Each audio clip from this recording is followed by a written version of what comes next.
1898 में जब radium discover हुआ था तब लोगों को उसकी चमक एक मैजिक की तरह लगती थी, क्योंकि 1898 से पहले रेडियम जैसी किसी चमकीली चीज का कोई आविष्कार ही नहीं हुआ था। पर जो लोग इस रेडियम को जादुई समझ रहे थे वो इस बात से बिल्कुल ही अनजान थे कि आगे चल के यही रेडियम उनकी जान भी लेने वाला है। उन्हीं लोगों में से थी अमेरिका की वो 100 गर्ल्स। ये कहानी है द रेडियम गर्ल्स के बारे में। मैरी क्यूरी, जिन्होंने इस रेडियम का इन्वेंशन किया था, उसके थोड़े ही साल बाद American inventor William J hammer ने रेडियम से रिलेटेड एक और इन्वेंशन किया, जिसमें उन्हें ये पता चला कि रेडियम के क्रिस्टल्स को अगर ग्लू और जिंक सल्फाइड में मिक्स कर देंगे तो वो एक चमकीले पेंट जैसे यूज हो सकता है। इस इन्वेंशन के बारे में जैसे ही अमेरिकन गवर्नमेंट को पता चला तब उन्होंने उसे खरीद लिया और उसके थोड़े ही साल बाद रेडियम वॉचेस एक बहुत ही फेमस और एक्सपेंसिव एक्सेसरीज बन गई। वर्ल्ड वॉर 1 के शुरुआती समय में अमेरिकन गवर्नमेंट ने रेडियम को सोल्जर्स के हाथ पे बनने वाली वॉचेस पेंट करने के लिए यूज किया, क्योंकि रात के अंधेरे में यही घड़ियां चमक सके। और उन्हीं वॉचेस और इंस्ट्रूमेंट्स को रेडियम से पेंट करने के लिए अमेरिकन गवर्नमेंट ने 100 अमेरिकन यंग गर्ल्स को काम पर रख लिया। अब आप सोच रहे होंगे कि बस यंग लड़कियां ही क्यों, बाकी लेडीज या फिर लड़के क्यों नहीं कर सकते ये काम? दरअसल ऐसा इसलिए क्योंकि यंग गर्ल्स उनके छोटे हाथों की वजह से वॉचेस की बारीकियों को बड़े ही आसानी से पेंट कर सकती थी। ईयर 1916 में एक ऐसा ट्रेंड बन गया कि रेडियम पेंटिंग जॉब को बहुत ही रिस्पेक्ट मिलने लगी, क्योंकि बाकी जॉब्स के कंपैरिजन में उन्हें 3 टाइम्स एक्स्ट्रा सैलरी जो मिलती थी। The allied job for the poor working girls. इस कोड को यूज करके कंपनीज यंग गर्ल्स को इन्फ्लुएंस करने लगी। रेडियम की डिमांड इस हद तक बढ़ गई कि लोग इसका यूज कॉस्मेटिक्स में भी करने लगे, जिससे कि चेहरे पर चमक दिखने लगे। कुछ सेल्समैन तो रेडियम को हेल्दी टॉनिक की तरह भी बेचने लगे। उनका कहना था कि ये टॉनिक लोगों का लाइफ स्पैन भी बढ़ा सकता है। इतना ही नहीं, थोड़े महीनों के बाद तो रेडियम को बटर, मिल्क और टूथपेस्ट जैसे डेली प्रोडक्ट्स में भी यूज किया जाने लगा। पर धीरे धीरे ये रेडियम लोगों की बॉडी में जाके जहर बनने लगा था। पर लोग इस बात से बिल्कुल ही अनजान थे। सबसे शर्मनाक बात तो ये थी कि जो कंपनियां ऐसे प्रोडक्ट्स बना रही थी वो ये बात अच्छे से जानती थी कि उनके प्रोडक्ट्स की वजह से जल्दी ही लोग मरने वाले हैं, बट उन्होंने इस बात को निगलेक्ट कर दिया। उल्टा उन्होंने फैक्ट्रीज में काम करने वाली लड़कियों से एक और झूठ बोलना शुरू कर दिया कि इस रेडियम की वजह से तुम लोग और भी खूबसूरत लगने लगे हो। फैक्ट्रीज में काम करने वाली लड़कियां जो कि घड़ी पेंट करती थी, उनके डाइस बहुत ही छोटे होने के कारण उन्हें पेंट करने के लिए कंपनी के एम्प्लॉयज ने उन्हें एक टेक्निक बताई जिसका नाम था लिप पॉइंटिंग। इस टेक्निक में पेंट ब्रश का पॉइंटर लिप्स में पकड़ना होता था। एक दिन में 200 के करीब वॉचेस पेंट करने के बाद काफी हद तक रेडियम उनकी बॉडी में भी चला जाता था। इसी की वजह से फैक्ट्रीज में काम करने वाली एक एम्प्लॉय ने लड़कियों से पूछा कि क्या तुम लोगों को कोई बॉडी पेन हो रहा है? इस बात पे लड़कियों ने सुंदर दिखने के चक्कर में साफ साफ बोल दिया कि उन्हें कोई भी तकलीफ नहीं है। धीरे धीरे इन लड़कियों को लोग घोस्ट गर्ल्स भी बुलाने लगे। पर ऐसा क्यों? क्योंकि इन लड़कियों को रात में ज्यादा देर तक वॉचेस को पेंट करना पड़ता था और रेडियम उनकी बॉडी पर स्प्रेड हो जाया करता था। घर जाने के लिए जब वो निकलती थी तब रात के अंधेरे में उनके ड्रेसेस चमकने लगती थी। इस बात से ये लड़कियां इतनी खुश हुआ करती थी कि जानबूझ के अपनी सबसे फेवरेट ड्रेस फैक्ट्री में पहन के आती थी ताकि वो ग्लो कर सके। जब से इस रेडियम की डिस्कवरी हुई थी, इवन मैरी क्यूरी जिन्होंने इसका आविष्कार किया था वो भी इस रेडियम की डेंजरस एबिलिटीज को अच्छे से जानती थी कि ये लोगों को कितना नुकसान पहुंचा सकता है। रेडियम प्रोडक्ट्स बनाने वाली ये कंपनीज भी अच्छे से जानती थी कि रेडियम की वजह से लोग मरने वाले हैं। फिर भी यूएस के साइंटिस्ट ने बस खुद के फायदे के लिए जानबूझ के इस बात को दुनिया से छुपा के रखा। अब आता है हमारी कहानी का सबसे टेरिफिक मोड। तब तक ऐसे अमेजिंग और ट्रू स्टोरीज के लिए आप मेरा चैनल सब्सक्राइब करके रख सकते हो। वेल,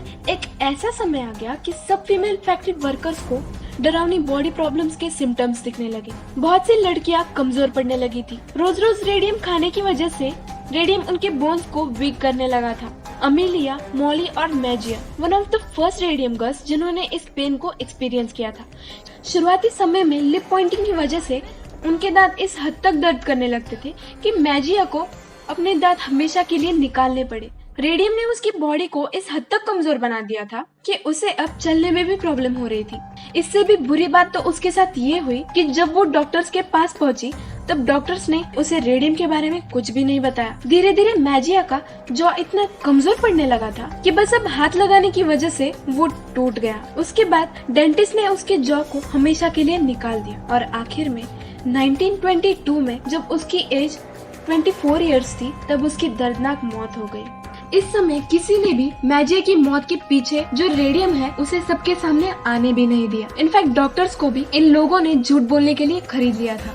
ये तो बस शुरुआत थी, क्योंकि रेडियम की वजह से अपनी जान गंवाने वाली मैजिया ऐसी अकेली लड़की नहीं थी, बल्कि अभी तो ऐसी बहुत सी लड़कियां जो रेडियम फैक्ट्रीज में काम करती थी, उनका मौत के घाट उतरना बाकी था। जी हाँ, 1927 में इस रेडियम ने मोर देन 50 गर्ल्स को बहुत ही बुरी तरह से मार डाला।